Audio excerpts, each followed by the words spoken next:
जय हिंद बच्चों, मैं भारतेंदु मिश्रा फिजिक्स टीचर अपने तरफ से और अपने मेजर कलसी परिवार के तरफ से आप सब लोगों का मोस्ट वेलकम करता हूं। आइए हम लोग अग्निवीर के पेपर का डिस्कशन करने के लिए आए हैं। जैसा आप जानते हैं कि अगर आप अपने ये हमारे द्वारा किए गए, हमारे इंस्टीट्यूट के द्वारा किए गए अग्निवीर के सभी पेपरों को सॉल्व करेंगे तो आपके सिलेक्शन 100% गारंटीड है। साथ में आप अपने सपने को, अपने अग्निवीर बनने के सपने को पूरा करेंगे। आप अपने अग्निवीर बनने के सपने को तो पूरा करेंगे ही, आप ये जानते होंगे कि आपका जो सपना है वो आपके मम्मी पापा, परिवार, गार्जियन, भाई बहन सबसे जुड़ा हुआ है। तो साथ में आप अपने सपने को पूरा करने के साथ साथ अपने पूरे परिवार का, अपने समाज का एक सपना पूरा करेंगे। और ये अगर आप हमारे इंस्टीट्यूट के द्वारा किए गए सभी मॉडल पेपर का अच्छे से सॉल्यूशन करते हैं, सभी मॉडल पेपर को अच्छे से देखते हैं, तो ये निश्चित है कि सफलता आपको मिलेगी। सफलता से कोई आपको रोक नहीं सकता। आइए इस क्वेश्चन के बारे में देखा जाए।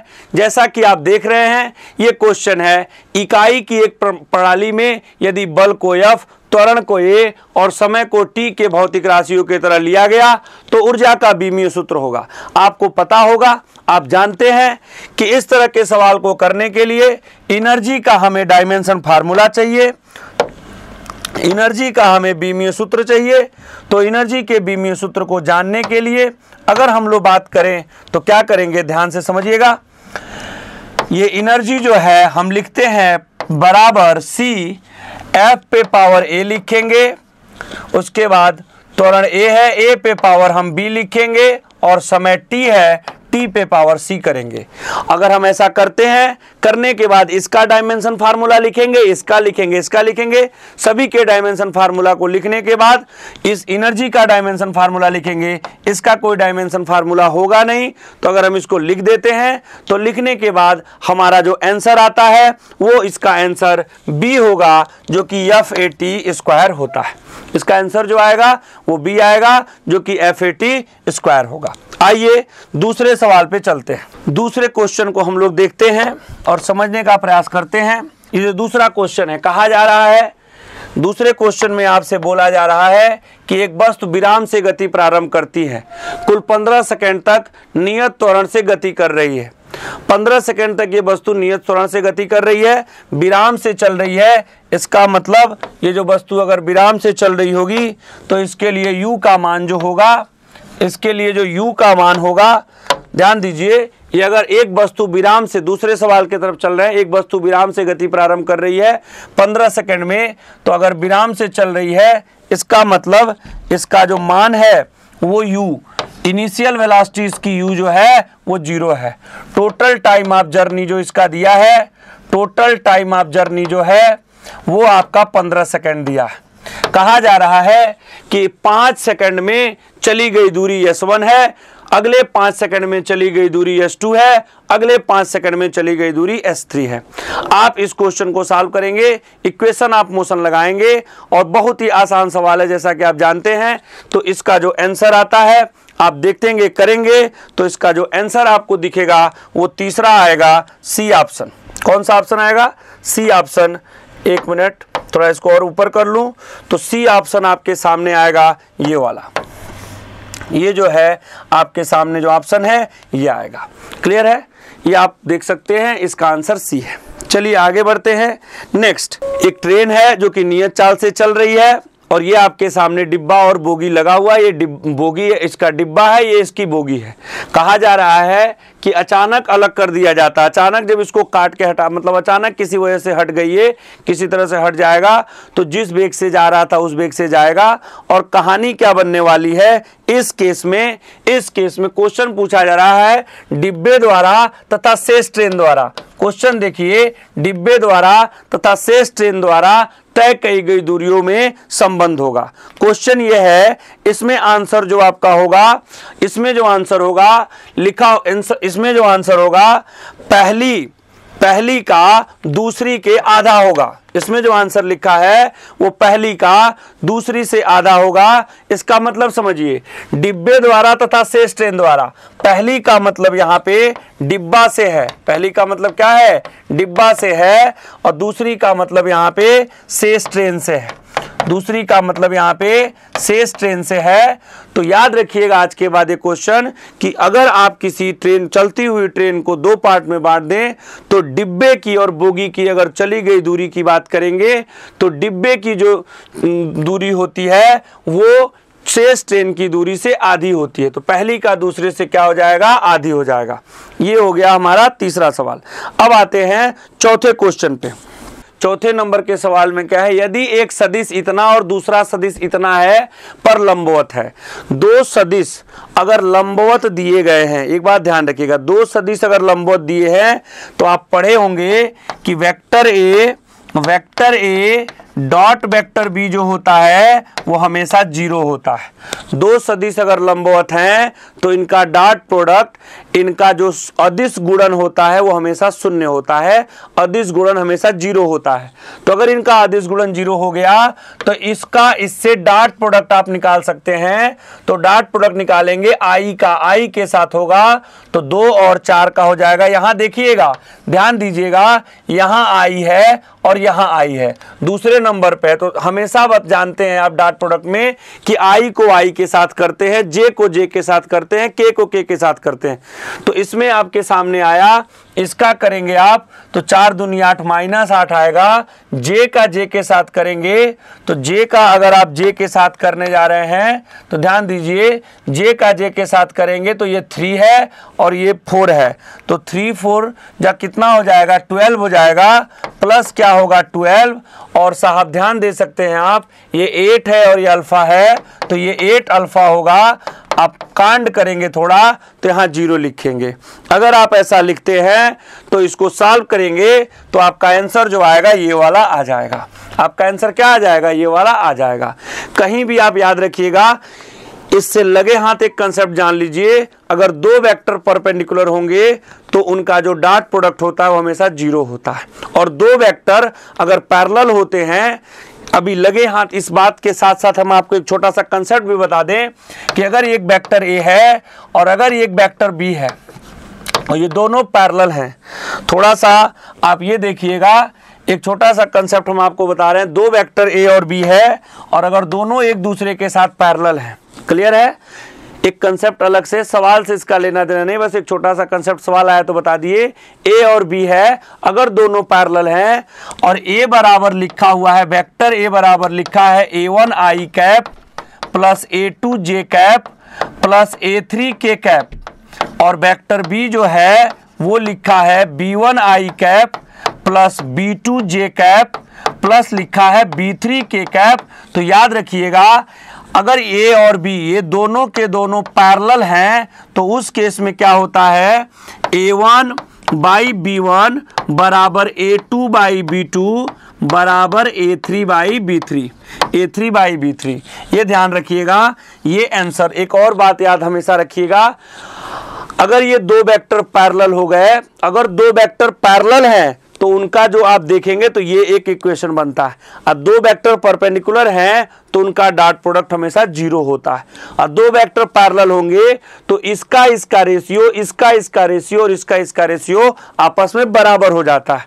ये आपके सामने दिखा है, ठीक है। इस क्वेश्चन को समझिए, कहा जा रहा है कि vector P cross vector Q और vector P plus vector Q के बीच का कोण क्या होगा। समझना बेटा, आपको मैं बता दूं, आंसर जो होगा इसका वो 90 डिग्री होगा।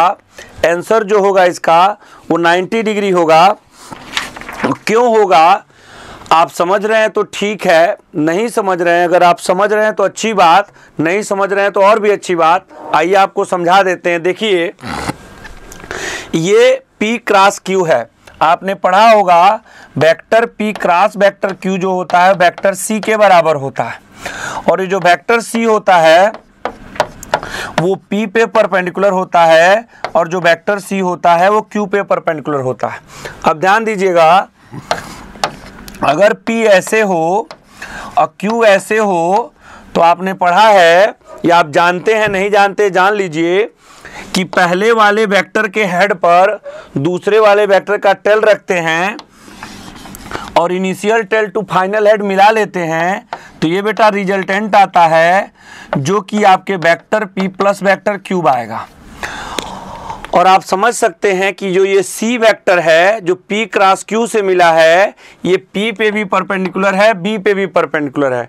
तो आप देख लीजिए, अगर ये p पे यहाँ से दिखा रहा हूँ, अगर ये p पे परपेंडिकुलर होगा वो यही होगा, जो b पे परपेंडिकुलर होगा वो भी यही होगा। तो जो p पे परपेंडिकुलर है वो इस c पे भी तो परपेंडिकुलर होगा यहाँ पे। तो इस वजह से इन दोनों का, इसके और इसके रिजल्टेंट ये जो है ये c के परपेंडिकुलर हो गया, इसलिए एंगल π/2 हो गया। ठीक है, आगे बढ़ते हैं हम लोग, नेक्स्ट स्टेप में आते हैं। छठवां क्वेश्चन है, ध्यान दीजिएगा। छठवां क्वेश्चन है कि बर्फ के पूर्ण चिकने क्षैतिज सतह के बीच में एक व्यक्ति विरामावस्था में है, वो स्वयं को न्यूटन के किस नियम का प्रयोग करते हुए किनारे पर जा सकता है।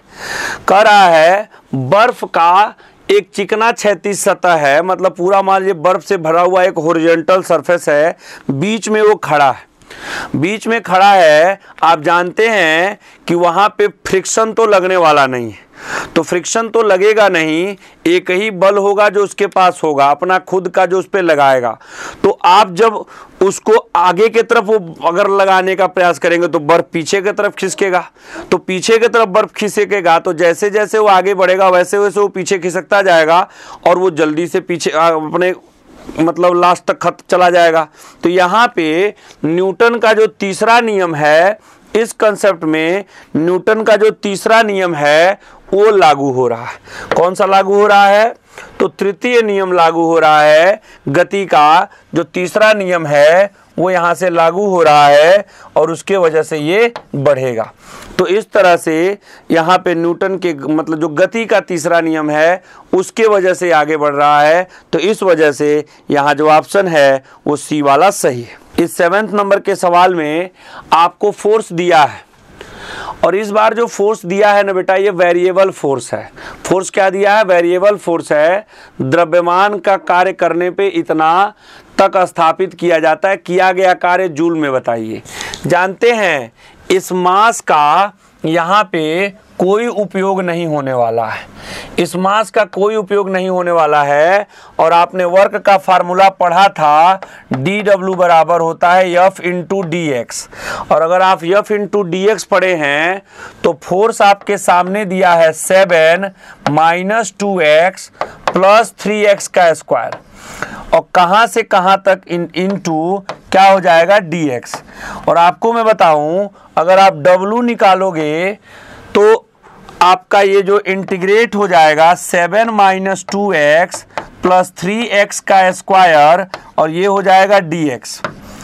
इंटीग्रेट करेंगे आप कहाँ से कहाँ तक, x बराबर 0 से x बराबर 5 मीटर तक चला है, x बराबर 0 से x बराबर 5 मीटर तक चला है।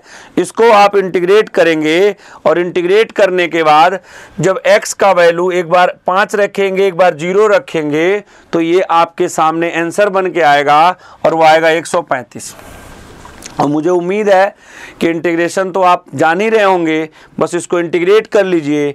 इंटीग्रेट करने के बाद यहाँ पे 5 रख दीजिए, x के जगह पे फिर 0 रख दीजिए, आंसर बनाएंगे यही आ जाएगा। चलिए साहब ये हो गया। तो 8वां सवाल, तो ये जो है m और 4 मीटर के दो पिंड है, गतिज ऊर्जाएं समान है। आप जानते हैं, नहीं जानते हैं तो जान लीजिए कि p²/2m बराबर होता है k। एक फार्मूला होता है p²/2m बराबर k, और p²/2m बराबर अगर k आपके सामने आया तो थोड़ा मेहनत करेंगे तो आपको कहा जा रहा है संवेग का अनुपात, तो p बराबर हो जाएगा अंडर रूट में 2mk। अब देखो गतिज ऊर्जा सेम है बेटा, तो ये तो सेम हो गया, 2 तो सेम ही है, तो P is directly proportional to under root m होगा। अब m और 4m है तो आपके सामने जो आंसर इसका दिख रहा होगा वो आप देख सकते हैं, एक बार m रख दीजिए एक बार 4m रख दीजिए, आंसर आएगा पहला जो कि सही है। आप काइनेटिक एनर्जी का फार्मूला मोमेंटम के फार्मूले के टर्म में, ये काइनेटिक एनर्जी और मोमेंटम में रिलेशन होता है p²/2m बराबर k। आइए साहब आगे बढ़ते हैं नेक्स्ट क्वेश्चन के तरफ। 9वां जो क्वेश्चन है, कहा जा रहा है एक कण पर नियत शक्ति आरोपित की जा रही है, मतलब P जो है वो कांस्टेंट है। तो कहा जा रहा है कौन सी भौतिक राशि नियत होगी।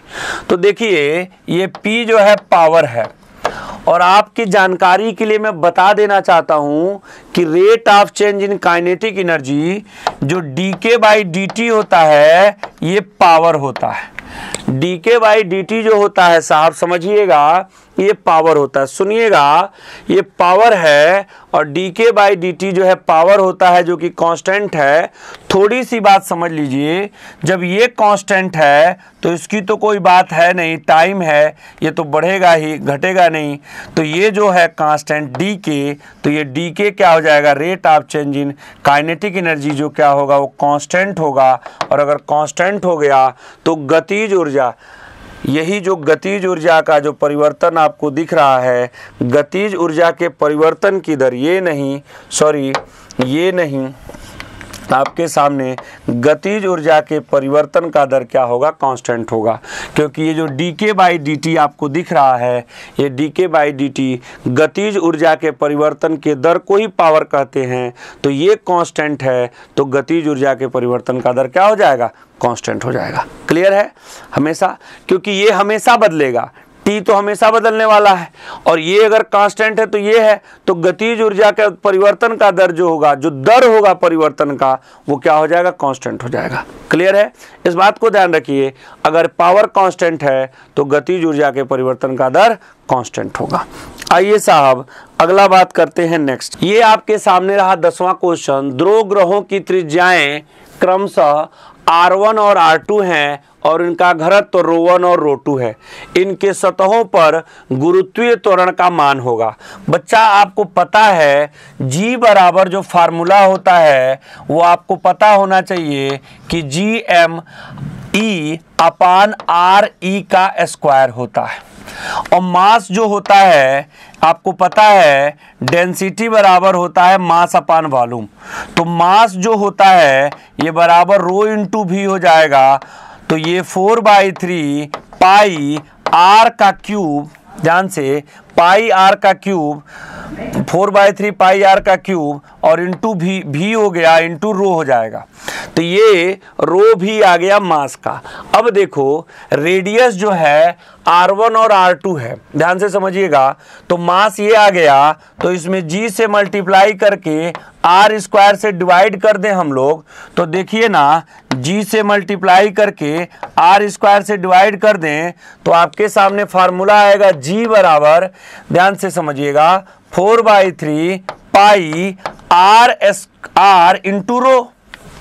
यही फार्मूला आने वाला है, क्योंकि देखो ये R² इसको खाएगा, और ये जो तुम्हारे सामने आया है पूरा का पूरा फार्मूला, ये G से मल्टीप्लाई कर दिया हमने, तो ये G आ जाएगा यहाँ पे। एक और G हो गया, 4 पाई हो गया, पाई R हो गया। अच्छा रो है तो रो रहेगा ही रहेगा वहां पे।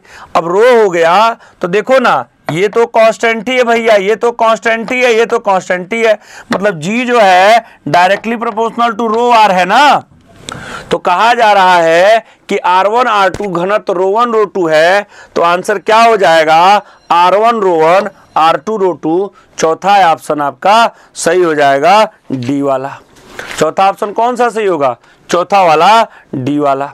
अब आइए अगले सवाल की बात करते हैं। कह रहा है गहरी खदान में अंदर से एक रॉकेट छोड़ा जाता है, तब पृथ्वी के गुरुत्वीय क्षेत्र से बचने के लिए रॉकेट को प्रदत्त न्यूनतम वेग क्या होगा। सीधा सा सवाल है, समझ लेते हैं थोड़ा सा। भाई अगर हम यहां से, ये मान लो अर्थ है, ध्यान देना ये अर्थ है, यहां से किसी अगर बेटा हम रॉकेट को छोड़ रहे हैं, ये अर्थ है, और यहां से मान लो ये तुम्हारे सामने हमने एक रॉकेट बनाया और रॉकेट को छोड़ रहे हैं, तो इसको एस्केप वेलोसिटी के बराबर वेलोसिटी देंगे। तो जब देंगे तो मान लो यहां तक अर्थ का अगर ग्रेविटेशनल फील्ड है तो ये इसके GF को छोड़ के चला जाएगा।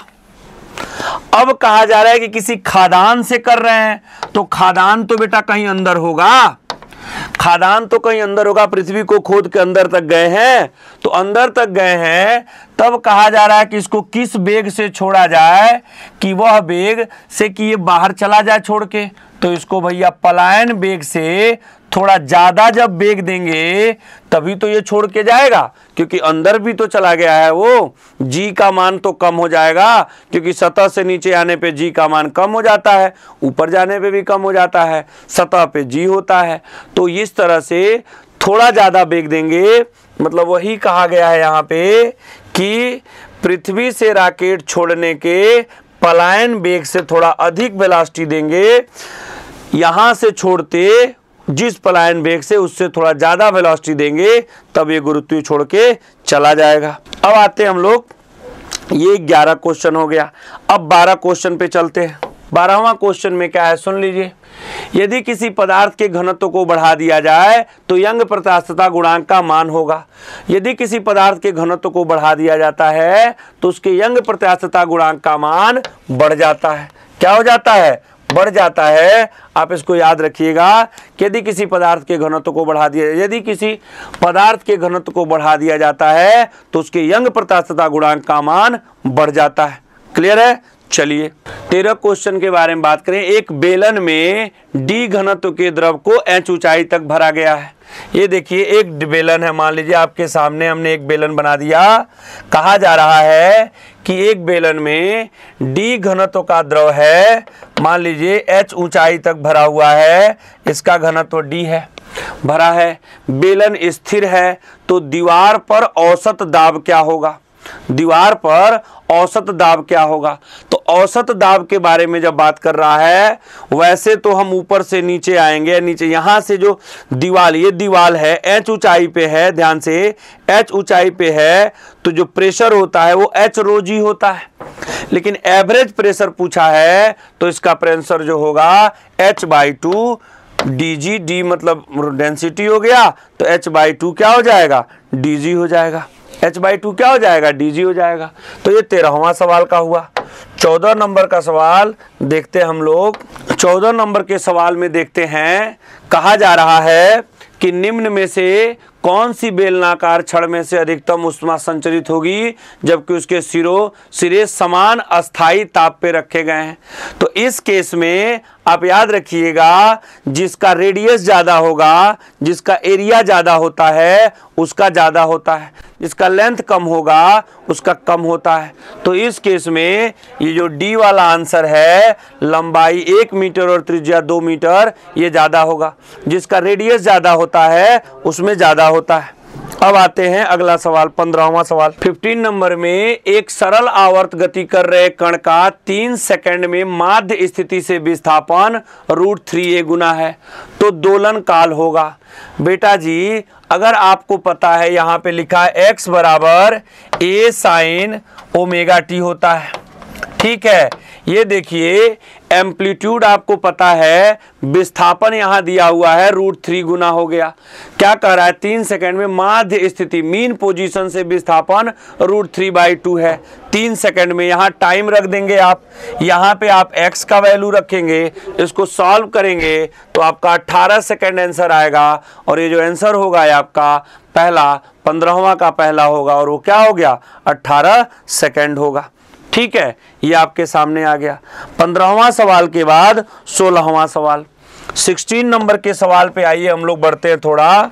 16 नंबर के क्वेश्चन पे हम लोग बढ़ते हैं और देखते हैं क्या है, थोड़ा जल्दी देखते हैं। बल नियतांक K1 और K2 वाली 2 स्प्रिंग समानांतर क्रम में जुड़ी है, तो संयोजन का बल नियतांक K1 + K2 होगा।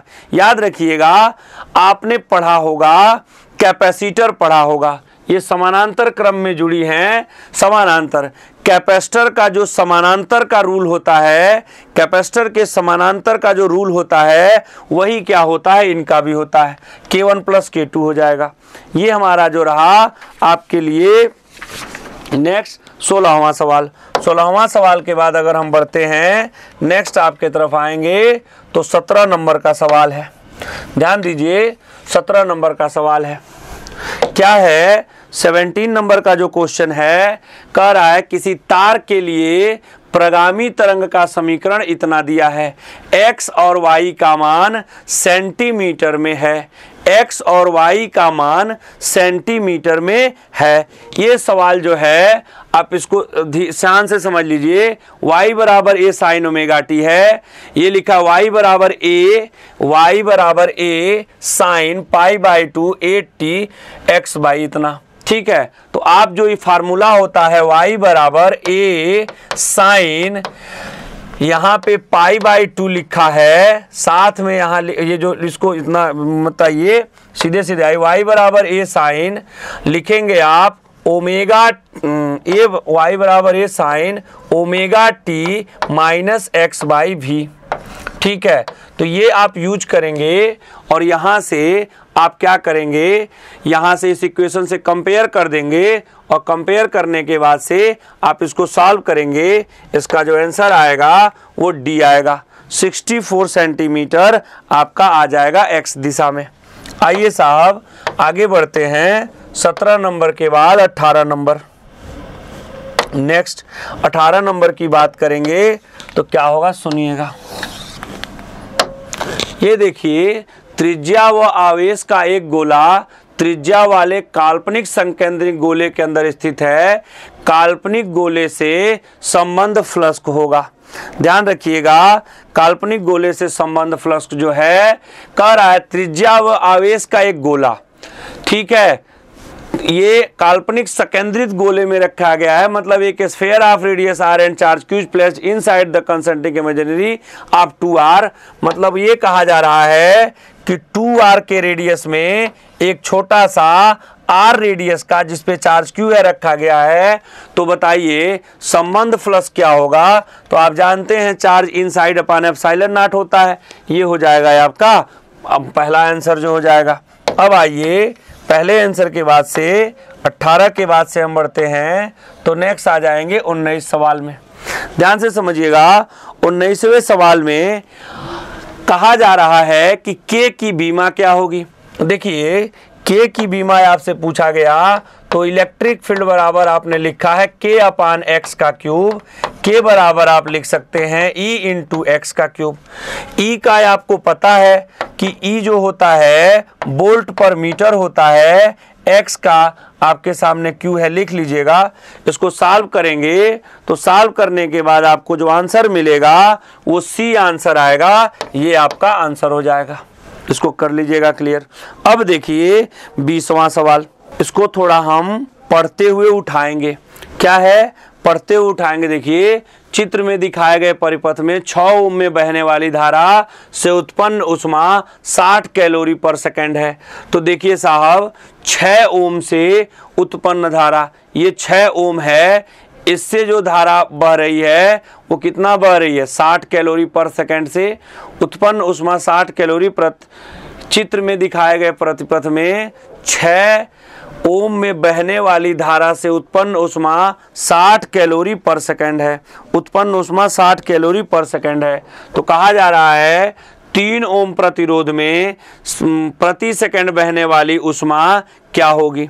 3 ओम वाले में, इस वाले में आपके सामने जो दिया गया है, इस वाले में जो है, इस वाले में इतना है, तो इस वाले में आपसे पूछा जा रहा है कितना होगा। भैया आप ध्यान से समझ लीजिए, इधर ये देखिए कुछ नहीं है। अगर आपको ये पता है इतनी कैलोरी है, तो आप यहाँ से जब इसको सॉल्व करेंगे तो सॉल्व करने के बाद आपका आंसर जो आएगा 120 कैलोरी आएगा, क्योंकि आपसे पूछा गया ऊर्जा। तो आप पढ़े हैं P बराबर होता है, आपने पढ़ा यहाँ I दिया है और V दिया, मतलब हीट दिया है। सुनिए P बराबर होता है W/T माने H/T, और H/T जो होता है यही H हमको चाहिए यहाँ पे। ठीक है, और पावर जो होता है ये VI के बराबर होता है, तो H बराबर क्या हो जाएगा VIT। आपको इसके पहले वाले सवाल में दिया है कि 60 कैलोरी पर सेकंड फ्लो कर रहा है, मतलब इसमें तो 60 कैलोरी पर सेकंड पड़ रहा है, तो V बराबर IR होता है। है तो आई स्क्वायर आर हो जाएगा। आपको दिया रहेगा तो यहाँ से आर पता है, आप यहाँ करंट निकाल लेंगे और जो करंट यहाँ है, दो करंट यहाँ आएगा, उससे आप इसको सॉल्व करेंगे तो यहाँ से आपका 120 कैलोरी का मिल जाएगा। आइए नेक्स्ट, ये है हिस्टेरेसिस। हिस्टेरेसिस जो है प्रदर्शित किया जाता है। Hysteresis property is shown by, किसके द्वारा प्रदर्शित किया जाता है? तो हिस्टेरेसिस की जो प्रॉपर्टी है वो लौह चुंबकीय पदार्थ फेरोमैग्नेटिक के द्वारा किया जाता है। इसको आप याद कर सकते हैं और याद कर लीजिएगा। अब 22वां की बात करें, यदि किसी परिनालिका में धारा नियत दर से बहती है तो प्रेरित धारा स्थिर तथा प्रेरित धारा के दिशा में होती है। ध्यान समझिएगा, इसका जो आंसर है समय के साथ बढ़ती है और प्रेरक धारा के विपरीत होती है। समय के साथ बढ़ती है और प्रेरक धारा के विपरीत होती है। तो इसका जो आंसर होगा वो ये वाला आंसर होगा। इसका जो आंसर होगा ये होगा, समय के साथ बढ़ती है तथा प्रेरक धारा के विपरीत दिशा में होती है। अब आइए नेक्स्ट आते हैं हम लोग अगले सवाल में। 23वां सवाल, प्रत्यावर्ती परिपथ में शुद्ध धारिता में ऊर्जा व्यय होता है। आंसर याद रखिएगा, प्रत्यावर्ती धारा में मतलब एसी सर्किट में जो कैपेसिटर होता है, प्योर कैपेसिटर जो प्योर सी सर्किट होता है, एसी के लिए ध्यान से, फॉर एसी प्योर सी के लिए जो म्यू होता है वो 0 होता है और इसकी जो एनर्जी होती है वो 0 होती है। तो याद रखिएगा कि इसकी एनर्जी क्या हो जाएगी? 0 हो जाएगी। डेविसन जर्मर प्रयोग में आपके सामने 24वां सवाल है कि डेविसन जर्मर प्रयोग में फिलामेंट उत्सर्जित करता है। तो याद रखिएगा, इलेक्ट्रॉन को उत्सर्जित करता है। डेविसन जर्मर एक्सपेरिमेंट में जो फिलामेंट होता है वो इलेक्ट्रॉन को उत्सर्जित करता है। आइए साहब आगे बढ़ते हैं। 25वां सवाल, 25वें सवाल में है, एक रेडियोएक्टिव समस्थानिक एक की अर्ध आयु 1 वर्ष है। टी हाफ जो दिया है वो 1 ईयर दिया है। अच्छा, 5 वर्ष बाद इसके पदार्थ के परमाणुओं का कौन सा भाग शेष रहेगा? आपने पढ़ा होगा T बराबर एन टी हाफ का फार्मूला होता है। 5 वर्ष दिया है, n हो जाएगा 1 हो जाएगा, n बराबर आ गया 5। फार्मूला होता है n is equal to n naught half to the power n। रखेंगे आप n के जगह पे 5 रख दीजिए, हाफ रख दीजिए, सॉल्व करेंगे आप तो 25वां सवाल है। इसका जो आंसर आएगा आपके सामने मैं बता दूं, इसका जो आंसर आएगा वो बी आएगा 1/32, 1/32। तो इस तरह से आपका ये सवाल है वो हो गया है। चूंकि कम समय में हमको ज़्यादा से ज़्यादा करना था तो मैंने आपको कर दिया। अगर आपको इस जो सॉल्यूशन दिया गया है, इस सॉल्यूशन में कहीं भी कोई अगर डाउट होता है तो आप YouTube के पे आप कमेंट करके और आप बोलेंगे तो उसका पूरा का पूरा सॉल्यूशन बना करके आपको उसी मतलब कमेंट में भेज दिया जाएगा, ताकि आपकी जो समस्या अगर थोड़ी बहुत रह गई है तो वो सॉल्व हो जाए। वैसे कम समय में इसको भेजने के लिए जितना प्रयास किया जा सकता था वो किया गया, जितना आपको समझाया जा सकता था उतना समझाया गया। अगर आपको समझ में आ गया तो अच्छी बात, नहीं आया तो और भी अच्छी बात। इसके लिए आप ये कर सकते हैं कि YouTube में कमेंट में डाल दीजिएगा, उस सवाल को और बढ़िया से समझा करके और नोट करके आपको भेज दिया जाएगा। Thank you. जय हिंद, जय भारत।